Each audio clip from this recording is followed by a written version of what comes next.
Okay mga kabayan, magandang umaga. Oh, yan si Michael, kapitbahay ko. Ayan, nagkakatay na si Freddy. Kaya ka ng ano, yan na, kinakatay na niya. Dalawa nung last week. Linggo, di ba? Linggo. Kala ko titirahin natin, kinabukasan kakatayin natin. Walang time. Walang time na. At saka, ano, trabaho muna. Oo, trabaho muna. Trabaho muna. So, natira ng linggo, ngayon, Sabado, no? Sabado ngayon. Dapat isang linggo bukas. Oh.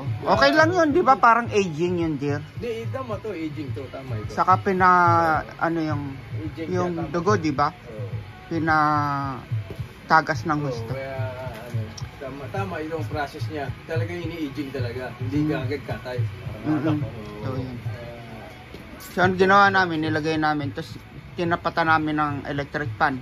Kasi, di ba, nag 6 degrees lang? 6 degrees. Tapos, okay naman siya na ano ngayon. Nung last 2 weeks na 2 days, talagang minus 15. Kaya okay siya. Ayos na yan.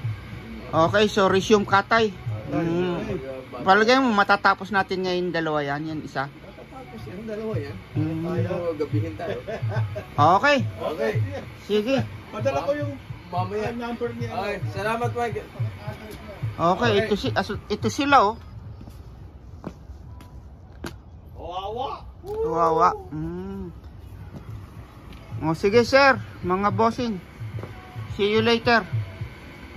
Sir. Sabi ka na. Okay, mamaya ulit sa ano, pag ulit muli mamaya, katay muna, trabaho muna. Okay. Okay, bye. Okay, bye.